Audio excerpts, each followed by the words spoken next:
Hey everybody, welcome to Wow Live. Yes, Word on Wednesday Live. Here we are, the first of 5 lessons in December. Who knew there was so much info on giants in the Bible? We're finding out a good bit of stuff. Hey, maybe if you didn't know about it, there was a little pre-show thing a few minutes ago that I did, because I always want to test the waters a little bit, make sure the live stream is working and everything.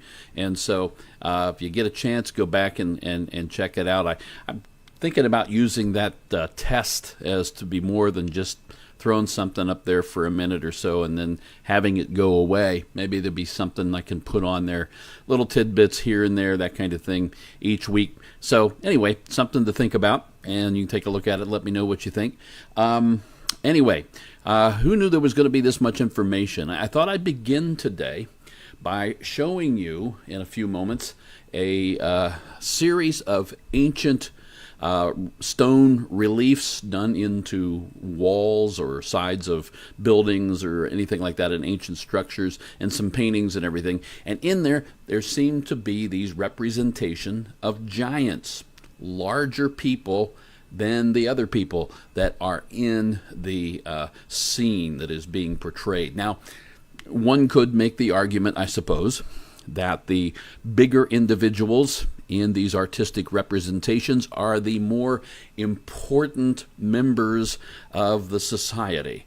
They are bigger people in the community, so they're bigger people on the stone when they're carved in. And so that's why they're so big. Now, I'm no anthropology expert by any means. I'm not sure.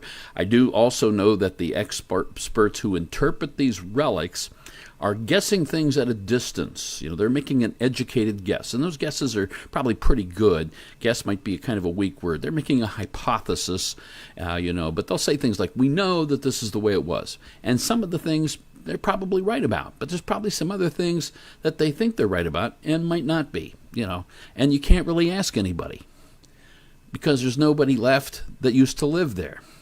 So you don't really have a live kind of context.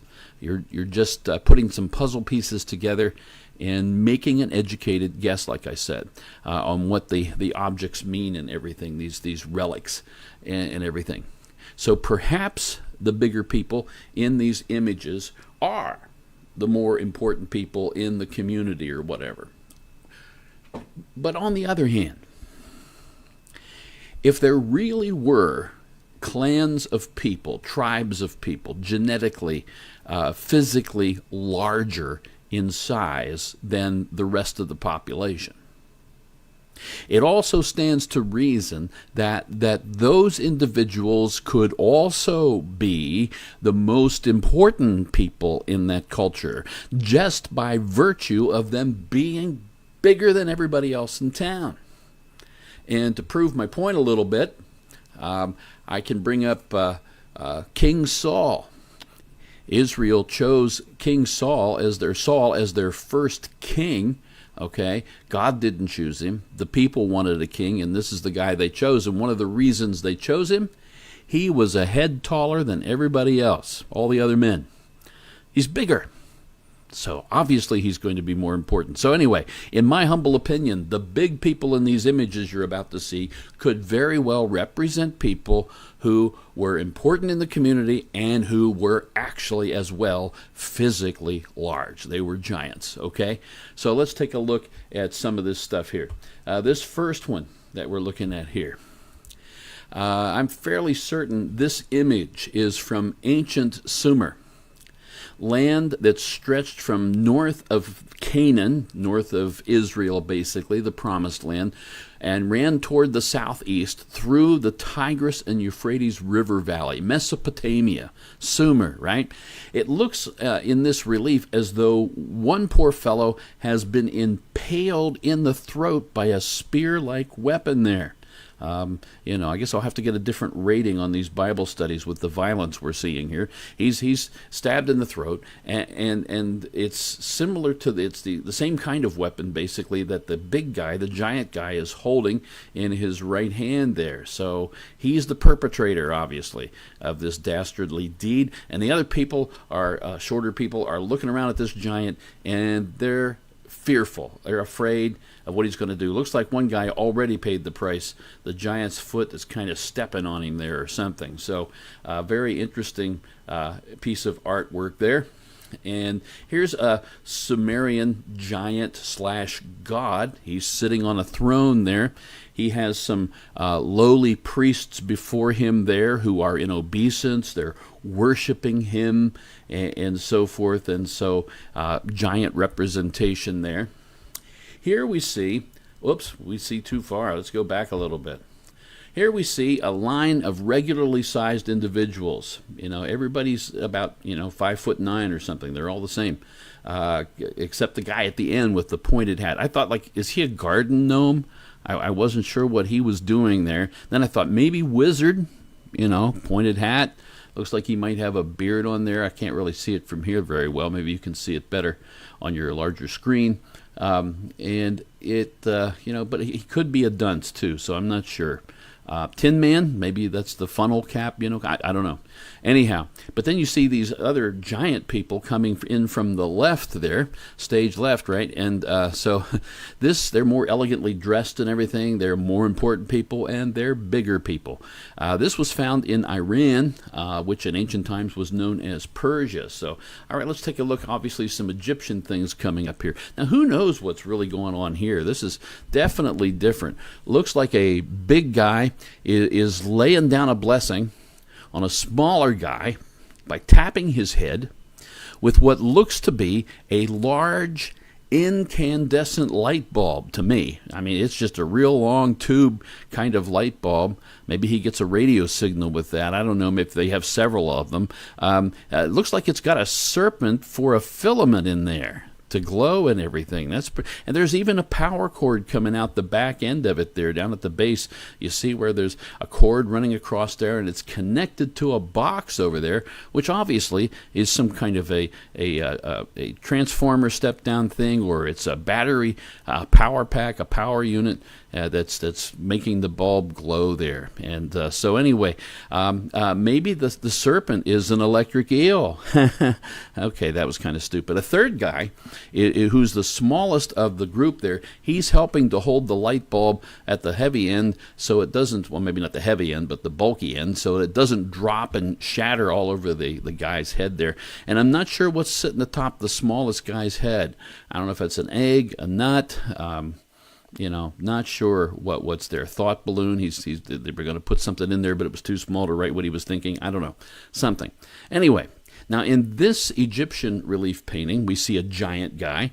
He's holding 3 captives by the hair. I'm not sure what he has in his left hand there. He might be a giant barber. He's preparing to cut the hair, and 2 of the captives seem to be holding up their hands in a kind of pleading way, as if to say, no, please don't do this. So maybe he's a bad barber? I don't know. It doesn't look like the big fella is moved with any kind of compassion or mercy for these guys. He's going to go through with whatever he's planning to go through with. So there it is.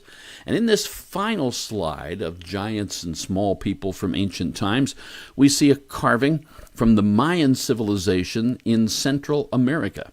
Now, I think they call it Mesoamerica nowadays, but, I'm still old school. I don't know why they change these things. They teach you, this is called Central America, and then they go and change it.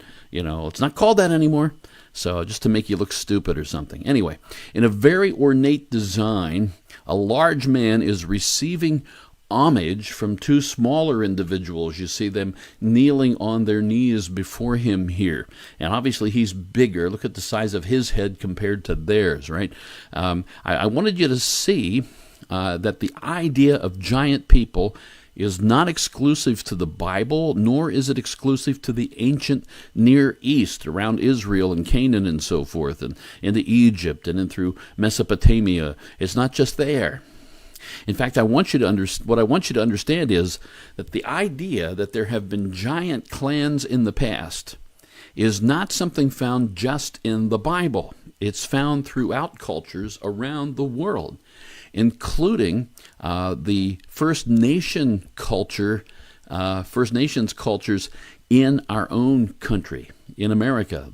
The Native Americans tell stories of giant people who were several heads taller than them, white skin, red haired. And they were here, according to some of the legends, before the Indians ever arrived. That's fascinating to me. Fascinating to me. So, interesting information. Something to just tuck away. Now, for a quick review of our Bible study, what we've seen so far, not as much as we did last time, but we have seen some evidence for the existence of giants coming to us from the New Testament writings of Peter and Jude, the angels who did not keep their proper domain, but left their own abode. They crossed a boundary, says Jude. God, Peter says, did not spare the angels who sinned, but cast them down to Tartarus, the lowest point of hell, and delivered them into chains of darkness to be reserved for judgment. And it says, he goes on to say, it did not spare the ancient world, but saved Noah, one of 8 people. So he seems to tie that angelic story right in with the flood story, which is what you see back in Genesis chapter 6. We've, of course, noted the existence of Goliath, right? The big guy, 10 feet tall there, likely. David took him out. Saul wouldn't do it, by the way. Might have been a head taller, but he wasn't going out there. Anyway, we have talked also about how during the time of Israel's bondage in Egypt, giant clans arose within and flourished for 400 years within the borders of Canaan, the land promised to Abraham and his descendants. The Israelites were gone down into Egypt for 400 years, and these people took over the land. And we saw the children of Israel balk at the notion that they could conquer these giants who had taken possession of their land, and so they rebelled against God. God promised this land to Abraham's descendants. He promised it to the Israelites, delivered them to get them back into their land as a nation of people. And when they get to the border, we can't do it. And no matter what Joshua and Caleb said, in fact, they wanted to stone those guys. So no wonder God got angry with them and decided to condemn them to a year, 40 years of wandering before their children would move in and take the land under Joshua. Anyway, and we have also talked about the origin of giants, right from Genesis chapter 6, giants on earth before the time of the great flood judgment, when angels departed their heavenly abode, as Jude said, and they took human women as wives, and they had children by them. And those offspring were the Nephilim, the giants, the gigantes, the mighty men of old, the men of renown. Mighty men, by the way, is a Hebrew word, gibborim, and it appears later in Scripture too. But these guys, probably men of renown, sort of tells us they might be the basis for mythology in the Greek myths and so forth. Think Hercules and some of the other demigods that come from Greek and Roman times and other places as well. Anyway, and then last week, we went back in history before that time, before the time of the flood and before the angels rebelled, when the fallen Lucifer, the original rebel angel, convinced the man and the woman in the garden that they could become like gods. They could know good and evil for themselves. They didn't need God telling them what good and evil meant. I explained to you, explained to you last time that this idea that we could become gods, and there's a fancy word for this called apotheosis, ascending into godhood. Look up, if you have time on your computer and remember this, look up the apotheosis of George Washington.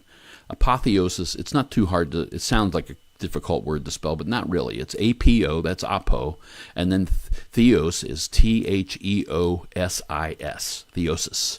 Apotheosis of George Washington, and see where that takes you. What image you might see when you look up the apotheosis of George Washington. Ascent into godhood. This is the lie of Satan. You will be like God, knowing good and evil. And Satan, in the midst of his own deception, he declared, I will be like the Most High God. I'll be like the Most High God, and that got him cast out of heaven. But he still believes he can do that. I'm convinced of that. That's his motivation. When the deceiver in Eden was cursed by God, God told him, as recorded in Genesis chapter 3 and verse 15, in this curse, he says, God says, I will put enmity between you, Satan, and the woman, and between your seed and her seed. He will bruise your head, and you shall bruise his heel. Now that's the very first prophecy of the coming of the Messiah, one born of a woman without any help with a man. It's the seed of a woman. So there's virgin birth implied here. And he's going to come and bruise the head, crush the head of the serpent. But in the process, his own heel will be bruised. If you will, this verse is the very first Christmas verse in the Bible. It's the first prophecy of the gospel, okay? Because of this verse, and what it means, and what Satan, how he interpreted it, and how he took it, and what he did with it. Because of that, I believe that the incursion of rebellious angels among the population of earth to produce angelic and human hybrids, those Nephilim, those giants, I believe that was a deliberate effort, all right, for carrying out a satanically designed plot by supernatural evil in an attempt to prevent the Messiah, the seed of the human woman, from coming. We looked at the Grinch as just an example. I must stop Christmas from coming, but how? And this was how Satan elected to try to keep Christmas, to try to keep Christ from coming, by corrupting human seed. Okay, so that was the run of last week. The question comes to mind. Did Satan fully understand the true nature of this coming seed of the woman? Did he get the whole thing, or what? In other words, what did Satan know, and when did he know it? Right? That's the mystery for us here. We're not really sure. To begin with, that God would use the phrase seed of the woman rather than the seed of a man, that ought to have caught Satan's ear. I mean, he's not stupid. He knows what's going on to produce children. He gets it. He understands what's happening in the creation that God made here on earth, all right? And we look back in hindsight. We can see that connection of the phrase seed of the woman. We see the connection to the virgin birth of the Messiah Jesus, as we just talked about. Before that fact was obvious, before the Messiah actually came, would Satan have considered the seed of the woman to be a reference to virgin birth? Would he have thought of that? We can't know that for certain. Satan's a pretty bright fellow, even though he's evil. We suppose it's possible he might have known. What else might Satan have known? What else might he have considered? His own destruction at the feet of this seed of the woman, clearly stated in the prophecy. Your head's going to be crushed. We know what that means for a snake. If you're going to stomp on a snake, if that's the only way you got to kill one, and you hopefully have some good boots or better sandals than what I'm seeing there, you have a chance of crushing the head of the snake. What would, therefore, undo what had been done by Satan upon these two human beings? What would it cause? Because he's going to be destroyed for this. What would have to happen to really crush his head? See, is what I'm kind of asking. Did Satan have any clues about that? And then there's also part of that prophecy where the seed of the woman was at the very least going to be injured in some way. Satan was told, you shall bruise his heel. And if you look a little closely at the heel in back there, it's kind of pinkish, like there might be an infection going on there. So that's what the artist put in there. You shall bruise his heel, Satan was told. In the natural order of things, a serpent's or snake's bite upon the heel of a human being down there at the level where a snake would be crawling on its belly, that would injure the man, causing him to bleed. All right. Again, we can only speculate, but it seems reasonable enough that Satan might possibly make that connection. He's going to bleed a little bit. All right? There's other things here, see? When the man and the woman sinned, they immediately saw that they were naked. They figured that out immediately, and so they sought to cover themselves. And they made coverings by stitching fig leaves together. This was human effort to try to make a covering for sin. And instead of the leaves, God took an animal and sacrificed it, making garments for them out of the animal's skin. Just check out Eve's distraught look on her face of the awfulness of what had to happen for her to have a garment to wear. We look back at that. Clearly we see pictured the shedding of blood has to happen in order for sin to be covered. Seems to be a law. Without shedding of blood, there's no remission for sins. God himself initiates this act. He's the one who puts the animals to death and slays them and prepares the coverings for them. So it seems that this law of the need for shed blood to cover sin, this has been exemplified by God. He has carried it out like a high priest would do. All right? A sacrifice. Human efforts to make coverings for our sin, that's not going to work. It's something God himself has to do. Again, how much of this did Satan understand? That's what we're trying to focus on here. We're telling the story and then putting Satan in there as the observer. What is he getting out of this? How much is he getting? What did he know? When did he know it?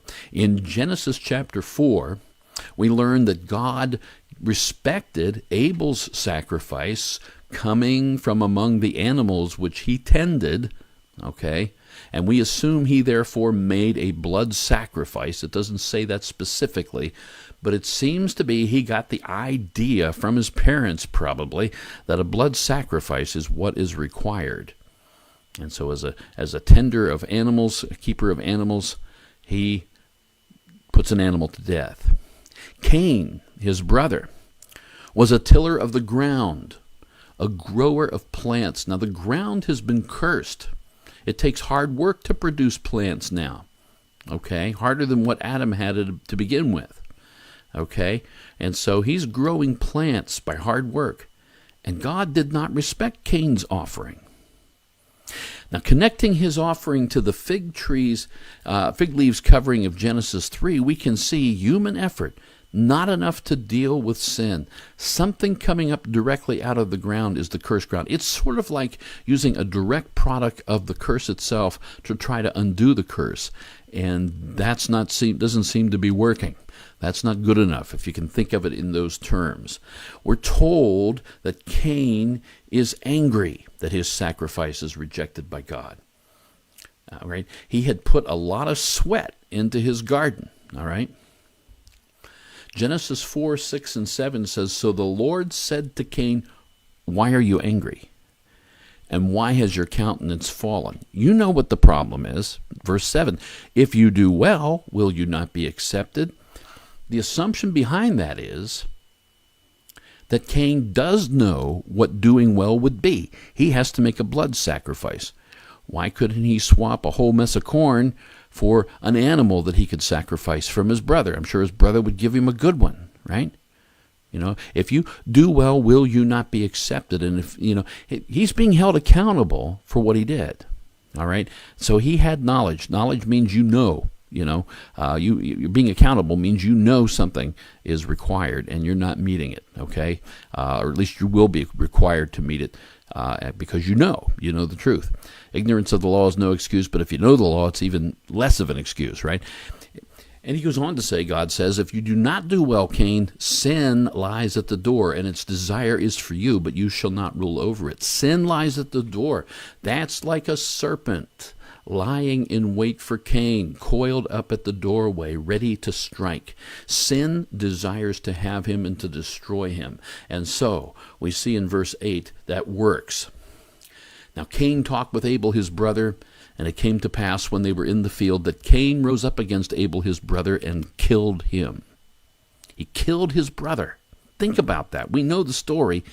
Think about it. Killed his own brother. Cain shed the blood of his brother Abel.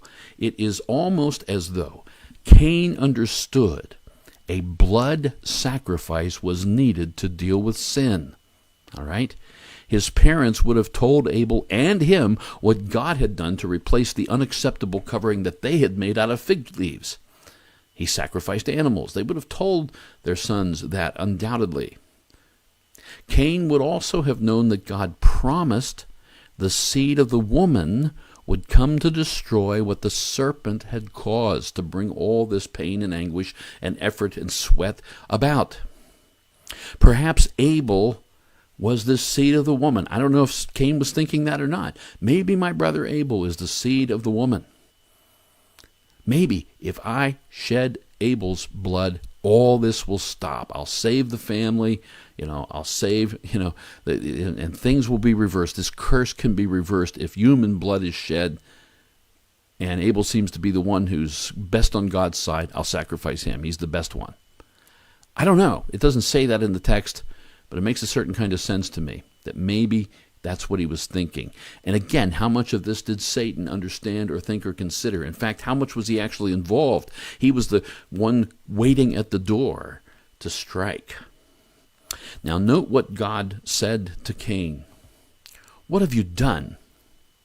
The voice of your brother's blood cries out to me from the ground, that cursed ground. His blood is crying out to me from that. So now you are cursed from the ground, from the earth, which has opened its mouth to receive your brother's blood from your hand. Wow. The earth is soaking up the blood. That cursed ground is taking your brother's blood into it. And it's crying out to me. No doubt Satan heard, or at least heard about, what the Creator had just said here. Remember, Satan has one mission at this time: to prevent the coming of the seed of the woman. He is therefore monitoring, to be sure, what God says, what God does, all of it very carefully, looking for hints and clues. If he can't be on the scene, he's got other minions working with him to do it. And here, God listens to the voice of Abel's blood spilled from the ground and soaking into it. God is aware of the shedding of human blood. So, when putting all this together, the injury that will happen to the seed of the woman, the need for the shedding of blood to deal with sin, the destroying of Satan and his work by the seed of the woman, the God taking note of shed human blood, it's hard to ignore the obvious point that human blood will be needed to take care of human sin. Therefore, corrupt the human bloodline completely. Corrupt it completely, and the seed of the woman cannot come. There will be no humans. We'll corrupt it with angel blood, so to speak.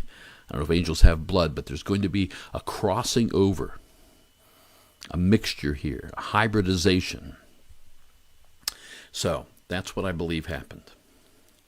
Now, here is one that Satan perhaps did not see. There's another prophecy, actually, in early Genesis concerning the coming of this seed of the woman, and this prophecy is found somewhat hidden in Genesis chapter 5. Let's take a look at it. Genesis chapter 5, verses 1 through 5. It says there, that this is the first 5 verses. This is the book of the genealogy of Adam. So genealogy is going to happen here. There's a genealogy in this chapter. In the day that God created man, he made him in the likeness of God. He created them male and female, 2 genders, and blessed them and called them mankind in the day they were created. And Adam lived 130 years, and begot a son in his own likeness, after his image, and named him Seth. After he begot Seth, the days of Adam were 800 years, and he had sons and daughters. So all the days that Adam lived were 930 years, and he died. That wasn't originally what was supposed to happen, but because of sin, Adam has now died. Seth's name means appointed. Well, we see that actually a few verses back in Genesis chapter 4, verse 25, where it says, "And Adam," which means man, "knew his wife again, and she bore a son and named him Seth, for God has appointed another seed for me instead of Abel, whom Cain killed." Okay, so that's the name. Her new son is called Seth, and that means appointed. For God's appointed another seed for me instead of Abel. Not surprisingly, of course, Adam's name means man. While we're talking about meanings of names, at the end of Genesis chapter 5, we learned that Noah's name means comfort. Genesis 5, verses 28 and 29. Lamech is Noah's daddy. Lamech lived 182 years and had a son, and he called his name Noah, saying, "This one will comfort us concerning our work and the toil of our hands, because of the ground which the Lord has cursed." So comfort is going to come through Noah, having something to do with providing comfort to human beings.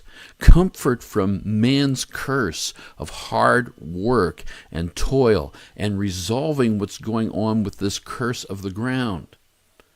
This ties in so very closely with the work of the seed of the woman prophesied in Genesis 3:15, who will undo the work of the serpent, which led to the very curse that Lamech is talking about. All very interesting. Noah plays a key role in all of this. That's an important point to make here for this chapter. The entirety of Genesis chapter 5 here is a genealogy of Adam through Seth all the way down to Noah. There are 10 names in total in this chapter which make up this genealogy.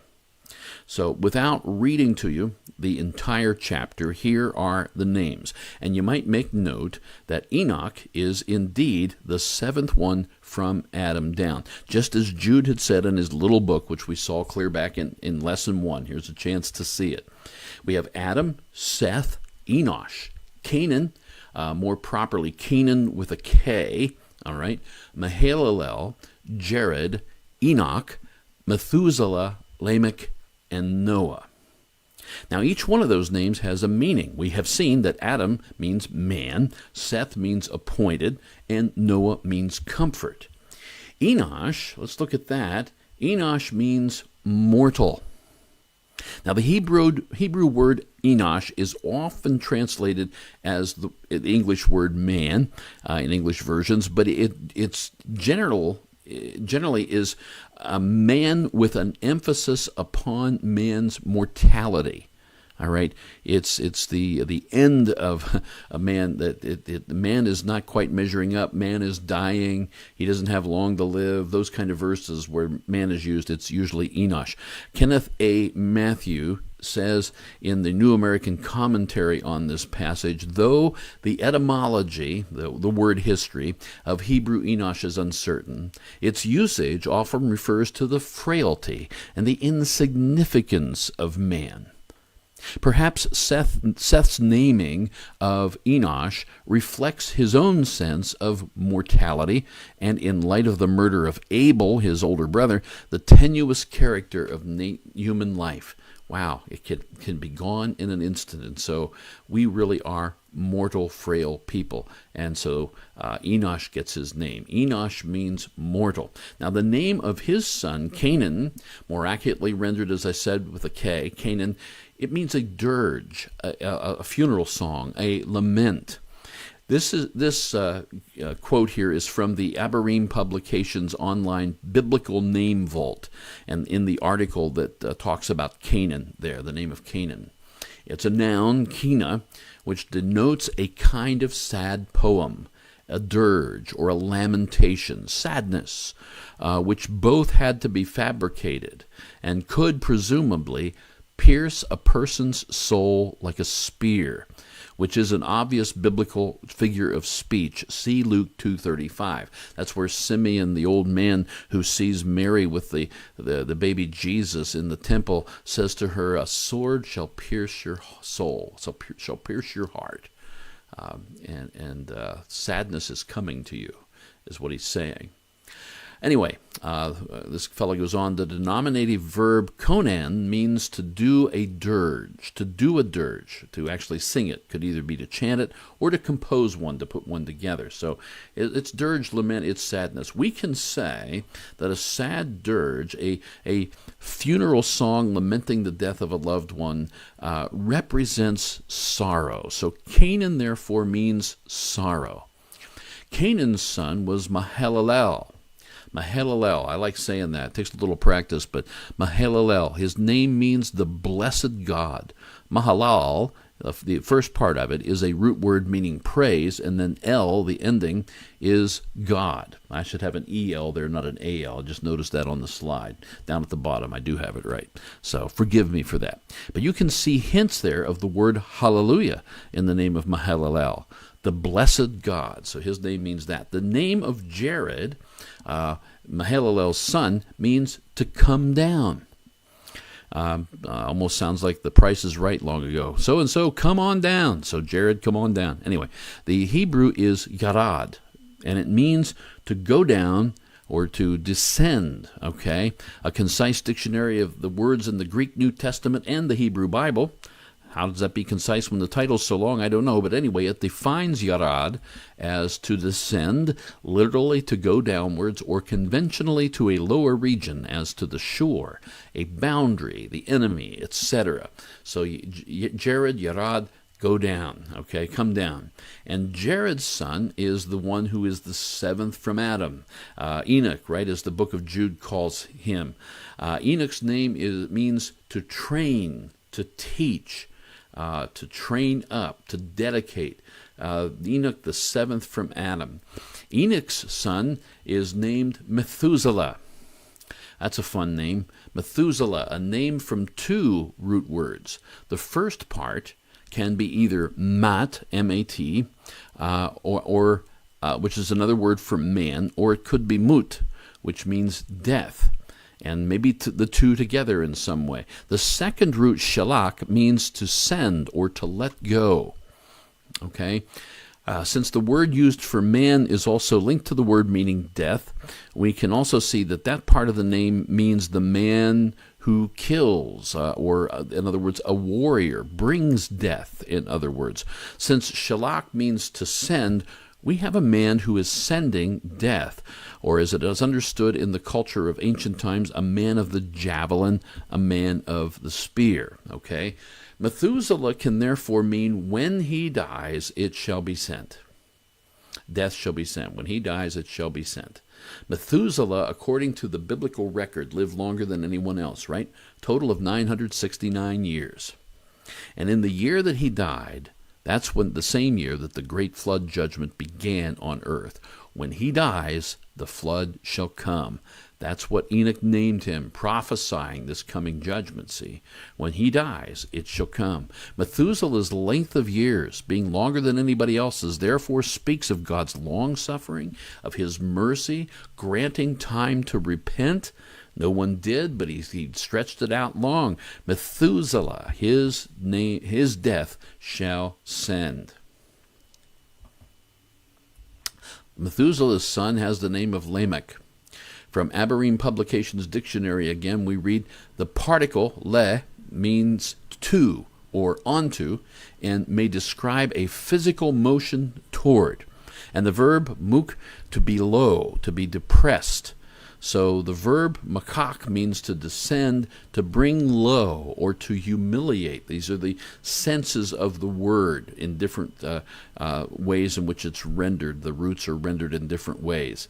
The verb muk means to bring low in a socio-economic sense. So the whole name would thus mean for the lowering, for humiliation, or the lowly.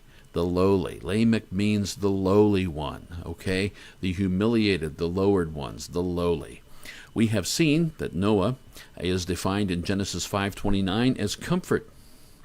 The Dictionary of Deities and Demons in the Bible says of the name Noah, the etymology of the name Noah has never been satisfactorily explained. It's usually connected with the verb root noah, meaning rest, settle down of the ark in Genesis 8:4, where it came to rest. Repose, be quiet, after labor in Exodus 20, verse 11. The day of rest there is talked about. And so Noah may mean rest, possibly in association with the resting of the ark on the mountains of Ararat after the flood. The root appears in ak nahu, to rest, as in inu tamtu abubu. I love that one. Ikla, the sea subsided, the flood ceased, in the Babylonian account of the flood, which is the Epic of Gilgamesh. Anyway, if other Near Eastern languages are pointing to resting, and the Bible itself says that Noah shall bring rest or comfort, I feel safe in saying Noah means comfort. It means comfort. So, we have 10 names in this genealogy, and knowing that in the Bible the meaning of names is very important, here is the result that we've now compiled. We have Adam meaning man, Seth is appointed. Enosh means mortal. Canaan is sorrow. Mahalalel talks about the blessed God. Jared means to come down.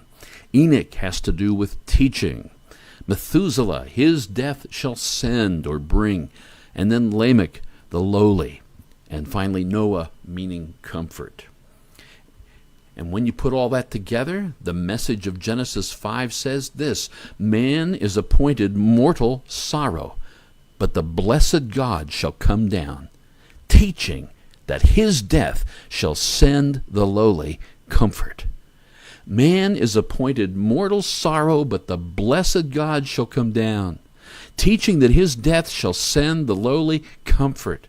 Comfort is coming because the blessed God has come down, and he is going to die.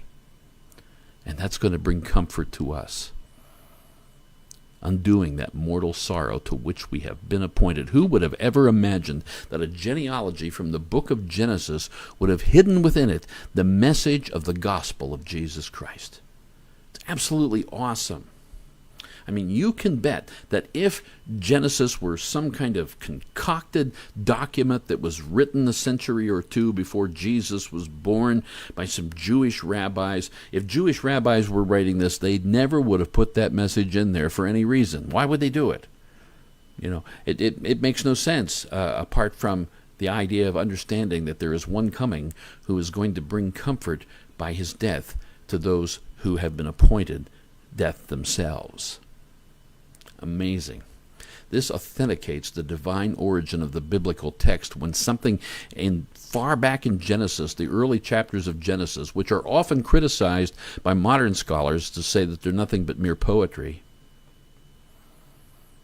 it takes that text and elevates it and says it prophesies what's going to happen in the New Testament.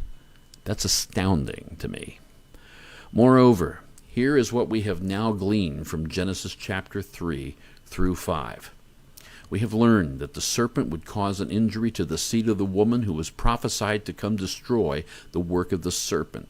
That injury or that wound would likely cause bleeding, as a snake bite obviously would.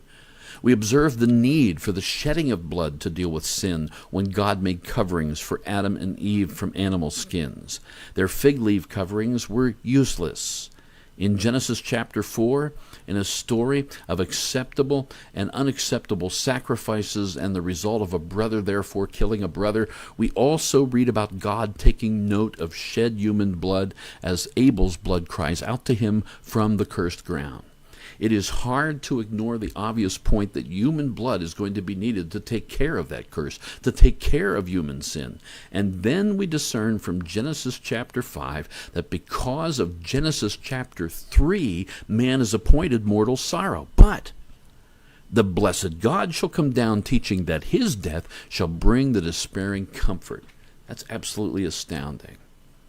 You know, I don't believe Satan saw the connection in real time, as those 10 generations of Genesis 5 gradually would have unfolded in actual history over more than 1,500 years.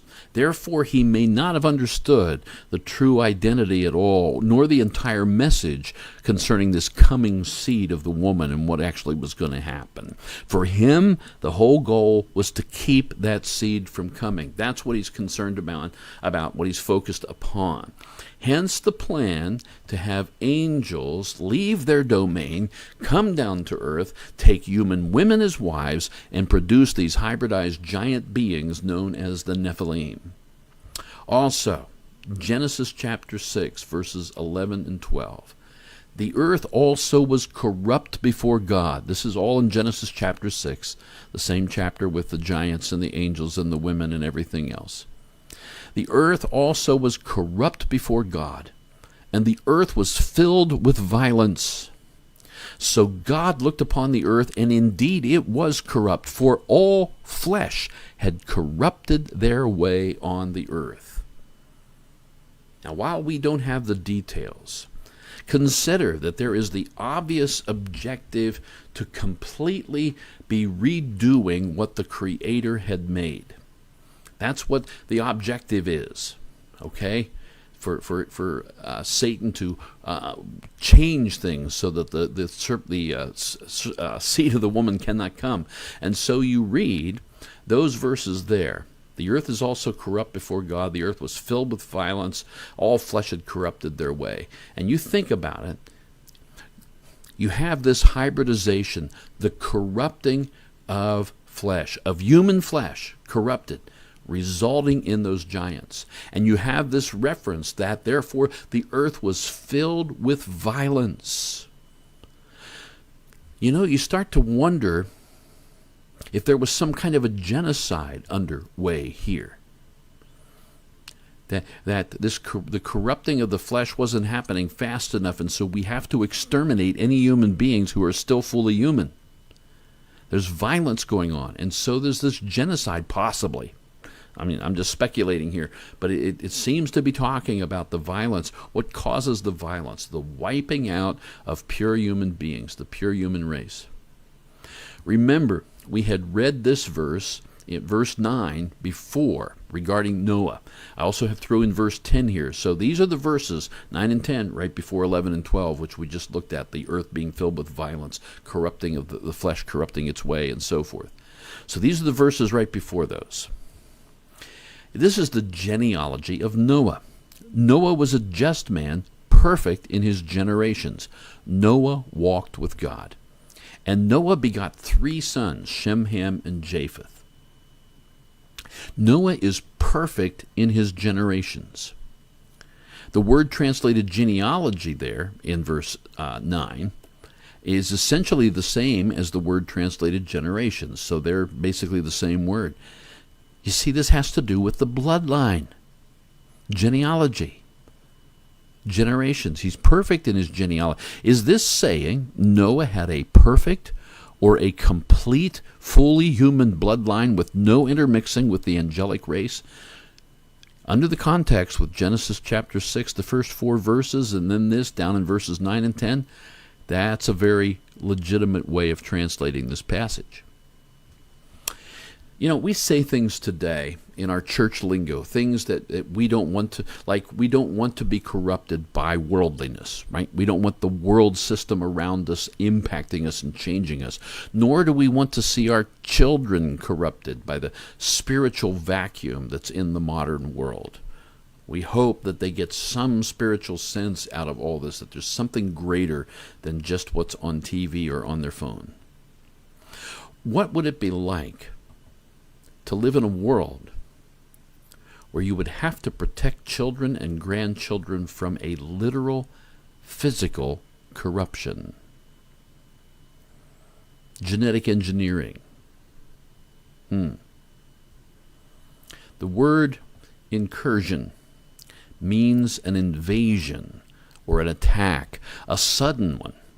Authors who study this Genesis 6 subject regularly speak about an angelic incursion that had occurred on earth, an attack when the sons of God saw the daughters of men. There's a deliberate attack here. There was a sudden descent upon the earth to do this thing. By the time Noah was on the scene, how long had it been since the rebellious angelic invaders had arrived? What's the timeline like here? Well, it's interesting. Taking a look at this graph here, this chart, it's interesting that the 5th man down from Adam, Mahalalel, named his son Jared, which means to come down. to descend from a high place to a low place. Suppose Mahalalel gave Jared his name to take note of when this angelic incursion had happened, when this time that the angels had come down. And he noted that by naming his son according to what was happening. Jared. They came down in the days of Jared. Using just what we see in Genesis chapter 5, at the times and ages and numbers there, the years that are talked about in that, and nothing else, because there's nothing else there. Just using that straight up. Jared was born 460 years after Adam was created. You can see that on the chart. There's a little 460 next to the 162, his age when Enoch was born, Jared's age.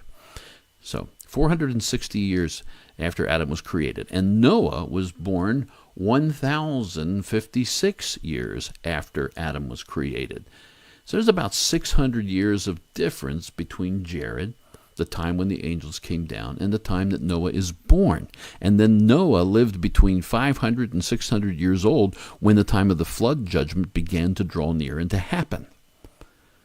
So that makes for an angelic invasion and occupation lasting over 1,000 years. The giants would begin to have clans themselves, and I believe there were giant women as well as giant men. Just makes sense. They would begin to have clans themselves, and so you have this growing population of mutants, of hybrids, of chimeras, combining somehow angelic essence and human essence.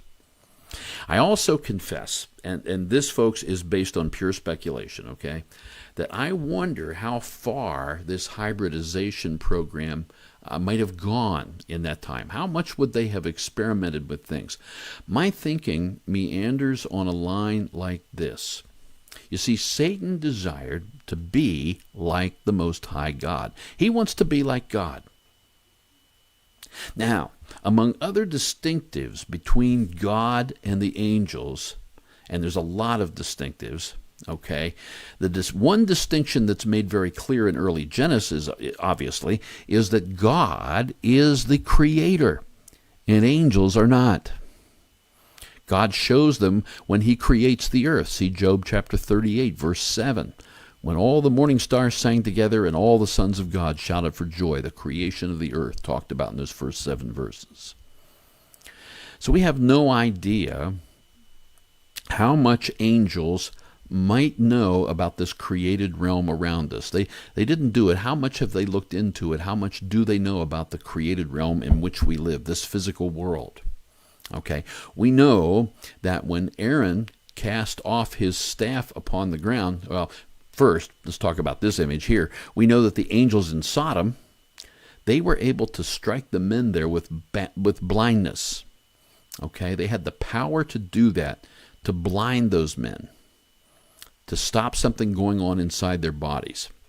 We also know, talking about Aaron, as I was a moment ago, when Aaron cast his staff upon the ground before Pharaoh and it became a serpent, that the magicians of Egypt cast down their staffs, and their staffs also became serpents. And we believe, of course, that was by the power of supernatural evil. That means rebellious angels must know some things about this material world in which we live and how it can be manipulated. Just little insights into that. So that's kind of the ground foundation for this, what I'm going to say now. What then if the rebellious angels, under guidance from Satan and in concert with perhaps other rebellious angels, sought to corrupt the flesh of the animals on earth before the flood? What about possible manipulation of animals at the DNA level? What if they're looking into this idea? How can we mate with human beings? Is there some way we can do that?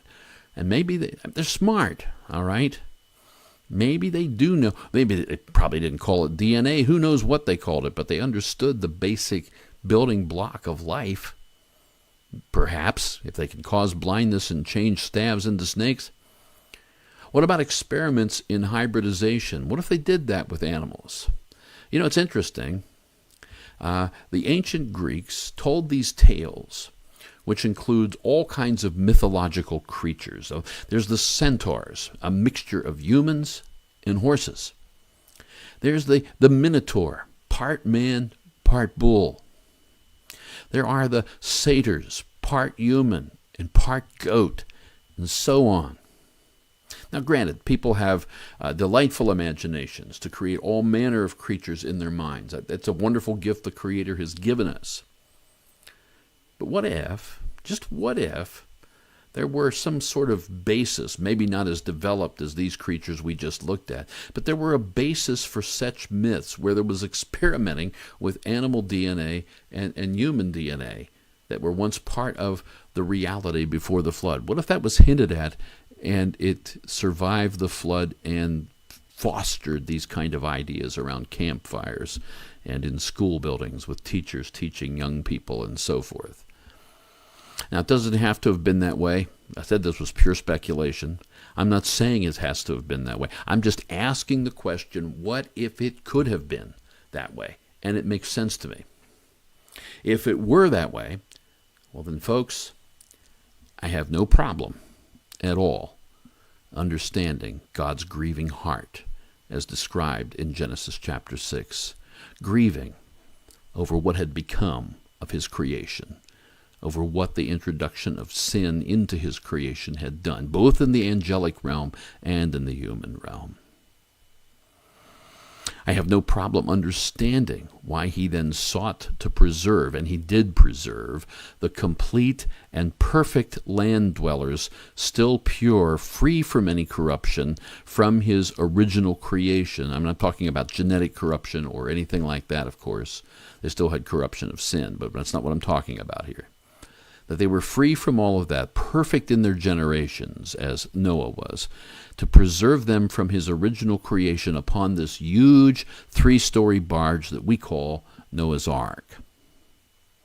And, sadly, I definitely can see why he had to scrub the whole planet clean of the genetic corruption of the rest of land-dwelling life through this judgment of the Great Flood. As I said before, it is this angelic incursion that happens before the flood and the mating that takes place between angels and humans that rises to the level of that moral question, that moral reason why such a horrendous, total, complete judgment had to happen, so that nothing would survive on the other side of the flood. It just makes sense to me. I may not have everything right that I said tonight. Like I said, a good bit of it's speculation. But I certainly think that these ideas are on the right track to explain what happened back in the 1600 years, 1,600 years from the time of the creation until the time of the flood. And how the giants came into being, and how significant of a role they played in that time, maybe even participating in the annihilation, the attempted extermination of all purely human stock still left on Earth. Well, I hope that helps you to see some more things about these giants.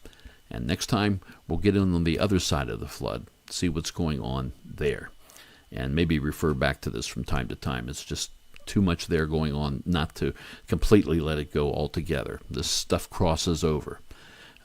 The giants, there were giants in the earth in those days, it says in Genesis 6:4. And also after that. There were giants in the earth in those days, before the flood, and also after that, after the days of the flood, whenever the angels, the sons of God, came in to the daughters of men, and they bore children to them. It implies that there may well have been, and probably has been, more incursions than just the one that happened before the flood. And it explains why you have giants in the land in Canaan after the flood. So we'll get into some of that next time. God bless you. Have a great rest of your week. Thank you so much for following along and listening in on this. I hope you're having as enjoyable a time, half of as much enjoyment as what I'm having presenting this information, this material to you. God bless you. Take care.